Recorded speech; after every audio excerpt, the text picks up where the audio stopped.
और इस वक्त एक और बड़ी खबर मिल रही है। मुख्यमंत्री शिवराज सिंह चौहान की अध्यक्षता में जो उच्च स्तरीय बैठक चल रही थी, बैठक खत्म हो चुकी है। इस वक्त का बड़ा अपडेट आप तक पहुंचा रहे हैं। गुना मुठभेड़ पर मुख्यमंत्री शिवराज सिंह चौहान की सख्ती नजर आई है। सीएम आवास पर जो उच्च स्तरीय बैठक चल रही थी, जिसमें तमाम आला अधिकारी पुलिस के मौजूद थे। गृह मंत्री नरोत्तम मिश्रा भी वर्चुअल माध्यम से जुड़े थे। डीजीपी और जिले के अन्य अधिकारी भी इसमें मौजूद थे। तो गृह मंत्री नरोत्तम मिश्रा की भी इस बैठक में मौजूद रहे थे और गुना मुठभेड़ को लेकर यह बैठक चल रही थी।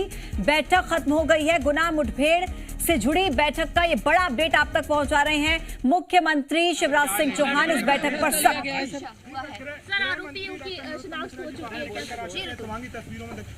मुख्यमंत्री जी ने काफी गंभीरता से विषय को लिया है। जैसा हमने बताया था, सुबह तड़के से ही माननीय मुख्यमंत्री जी हम सब लोग लगातार संपर्क में थे।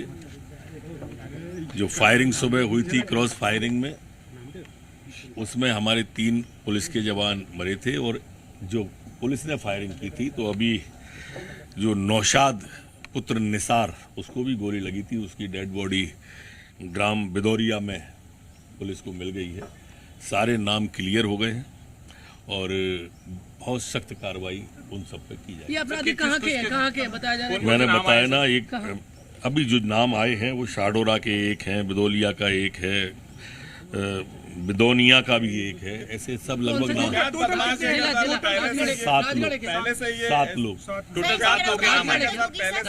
आज ही सारी सख्त कार्रवाई जो हो सकती है। सर, अगर इस तरीके से अलग अलग जगह के हैं सर, अगर इस तरीके से शिकारी जो सख्त कार्रवाई हो सकती है वो सख्त कार्रवाई। सर, अगर इस तरीके से शिकारी वहाँ पर सक्रिय है, तो आगे इन घटनाओं पर लगाम लगाने के लिए क्या कुछ एक्शन प्लान है वो तैयार किया गया है, ताकि सर ऐसे जो पुलिसकर्मी जिनकी मौत होती है या फिर जो अधिकारी हैं या जो विभाग सक्रिय नहीं होते, उनको सक्रिय किया जा सके? बिल्कुल, आपकी हर बात का ध्यान रखा जाएगा और पुलिस वैसे भी सारी बातों का सवाल का पूरा जवाब तो आने दिया करो। उसका सवाल का जवाब तो आ जान देते हैं। सख्त 1-1 करोड़ रुपया का मुआवजा इन हमारे पुलिस के जवानों को जो शहीद हुए, उनको मुख्यमंत्री जी ने 1-1 करोड़ रुपया जो शहीद को दिया जाता है, उन शहीदों को दिया जाएगा। सर, क्या और तीनों स्थान पर हमारे प्रभारी मंत्री फ्यूनरल में शामिल होंगे। सर, सर्चिंग किस तरह से चल रही है वहाँ पर? अभी इन लोगों को गठित की गई है? देखिए, पुलिस सक्रिय थी, इसलिए तो रात को 2:30-3:30 बजे पहुंची, तभी तो ये घटना घटी। इसका आपके सवाल का सबसे बड़ा जवाब ये है कि रात भर पुलिस सक्रिय थी, तभी तो घेर लिया चारों तरफ से। घेरने के बाद ही घटना हुई है ना, ये मेरा कहना है। कोई कमेटी गठित की गई है मामले की जांच को लेकर? कोई कमेटी गठित?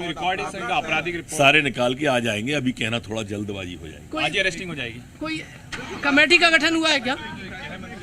सरकार के गृह मंत्री नरोत्तम मिश्रा सख्त कार्रवाई के निर्देश। और इस वक्त की सबसे बड़ी खबर यह है कि गुना घटना में जो 3 जवान मारे गए हैं, शिकारियों ने जो गोली चलाई थी, जिसके चलते जो 3 जवानों की मौत हुई है, उनको 1-1 करोड़ रुपए सरकार देगी। साथ ही साथ कहा है शिकारियों को बख्शा नहीं जाएगा।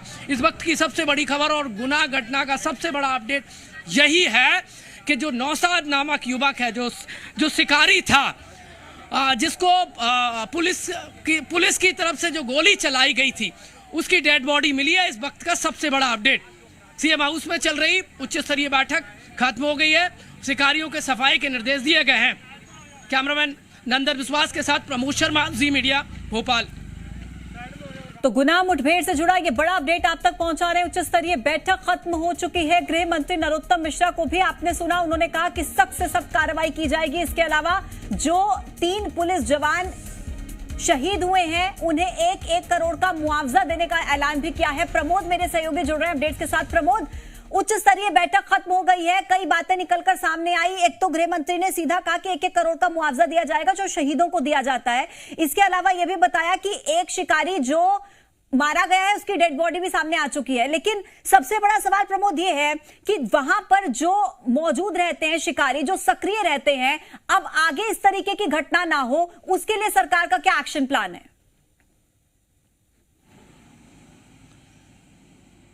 देखिए, पूरे शिकारियों को लिस्टेट किया जा रहा है, उनका सफाया होगा। मुख्यमंत्री ने इस घटना को लेकर नाराजगी जताई है और शिकारियों के सफाये के निर्देश दे दिए हैं। वन्य जीव सुरक्षित रहे, कानून को कोई चुनौती ना दे, उस तरीके से जवानों पर जो गोली चलाई है जिन शिकारियों ने, चाहे तो वो गुना क्षेत्र के हो या प्रदेश में कहीं भी हो, उन्हें मध्य प्रदेश में रहने के लिए कोई स्थान नहीं होना चाहिए। सख्त लहजे में बैठक में मुख्यमंत्री ने कह दिया है। साथ ही साथ देखिए, जो गुना के आरोन में जो शिकारियों ने गोली चलाई, जिसके चलते एक एसआई, एक प्रधान आरक्षक और एक आरक्षक की जो मौत हुई है, उनके परिजनों को सरकार आर्थिक सहायता देगी, आर्थिक संबल देगी और तीनों जो मृतक जो पुलिस जवान है उनके परिजनों को 1-1 करोड़ रुपए की आर्थिक सहायता सरकार देगी। ये सरकार के प्रवक्ता नरोत्तम मिश्रा ने ऐलान कर दिया है। ठीक है प्रमोद, कई बार मुख्यमंत्री की तरफ से ये बयान दिया गया है। शिकारियों और गृह मंत्री बताएं प्रमोद, पूरी कीजिए अपनी बात। जो शिकारियों, देखिए देर रात को जो घटना हुई थी, शिकारियों और पुलिस की जो मुठभेड़ हुई थी और पुलिस की तरफ से जो फायरिंग हुई, उसमें एक शिकारी को जिसको गोली लगी थी उसकी डेड बॉडी मिली है। उसकी शिनाख्त नौसाद के रूप में हुई है और बताया जा रहा है कि गुना और उसके आसपास के जिलों के शिकारी बताए जा रहे हैं। लिस्टेड कर लिया गया है और नौसाद के एड्रेस के हिसाब से पुलिस बाकी शिकारियों को पकड़ने के लिए लगातार। प्रमोद, हम कई बार जब भी कोई आपराधिक घटना देखते हैं सूबे के अंदर, मुख्यमंत्री शिवराज सिंह चौहान की तरफ से कई बार यह कहा गया कि जो भी शांति के टापू में अशांति फैलाएगा वो बख्शा नहीं जाएगा। लेकिन उसके बाद भी अगर इस तरीके के मामले सामने आते हैं, पुलिस जवान जिनकी मौत हो जाती है, उसके बाद अब सरकार इस पर क्या सख्ती बरतेगी, ये देखना काफी महत्वपूर्ण है। लेकिन सवाल ये भी प्रमोद कि आखिर उस जगह पर कितने शिकारी कुल मौजूद थे जब ये घटना घटी, और पुलिस जवान की तरफ से जो टीम गई थी कितने जवान थे कुल? मैं लौट रही हूं प्रमोद आपके पास। एक बार गृह मंत्री नरोत्तम मिश्रा का बयान सुना देते हैं दर्शकों को कि इस मुठभेड़ को लेकर क्या कहा है उन्होंने। सारे नाम क्लियर हो गए हैं और बहुत सख्त कार्रवाई उन सब पे की। अभी जो नाम आए हैं वो शाडोरा के एक हैं, बिदोलिया का एक है, बिदोनिया का भी एक है, ऐसे सब लगभग नाम 7 लोग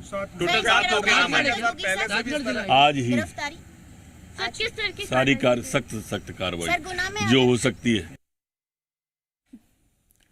जी प्रमोद, बताएं वहां पर कितने कुल शिकारी मौजूद थे और पुलिस टीम की तरफ से कुल कितने जवान थे जब ये घटना हुई?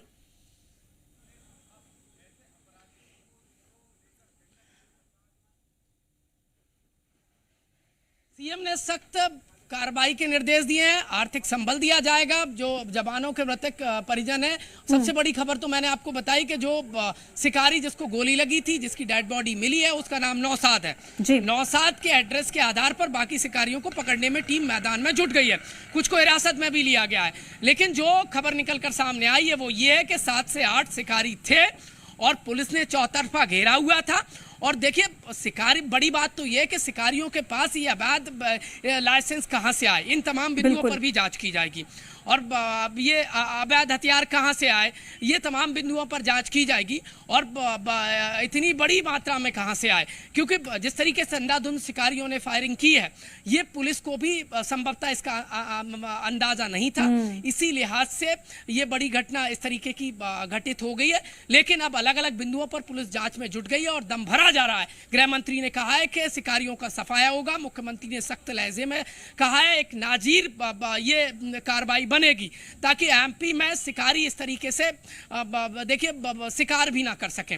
और साथ ही साथ कहा है गुना जैसी घटना की पुनरावृत्ति नहीं होना चाहिए। उच्च स्तरीय जो आपात बैठक बुलाई गई है, साथ ही साथ एक देखिए गाइडलाइन बनना चाहिए और इस तरीके से घटनाओं की पुनरावृत्ति ना हो। जांच के आदेश भी दे दिए। लेकिन सबसे बड़ी बात यह है कि वो 3 जवान जो शिकारियों की गोली का शिकार हुए हैं और उनके परिवार को आर्थिक संबल दिया जाएगा। जिस तरीके से शहीदों को 1 करोड़ रुपए प्रदेश सरकार देती है, वैसे ही इन्हें शहीद की श्रेणी में माना जाएगा और इन्हें भी 1 करोड़ रुपए का आर्थिक संबल इनके परिजनों को दिया जाएगा। ठीक है प्रमोद, बहुत शुक्रिया आपका जानकारी पहुंचाने के लिए। तो देखिए, उच्च स्तरीय बैठक हुई, बैठक में बड़े फैसले लिए गए। 1 करोड़ का जो आर्थिक संबल है वो प्रदान किया जाएगा जो 3 पुलिस जवान शहीद हुए हैं उन्हें, और इसके साथ ही यह भी बताया गया कि सख्त से सख्त कार्रवाई इस पूरे मामले में की जाएगी।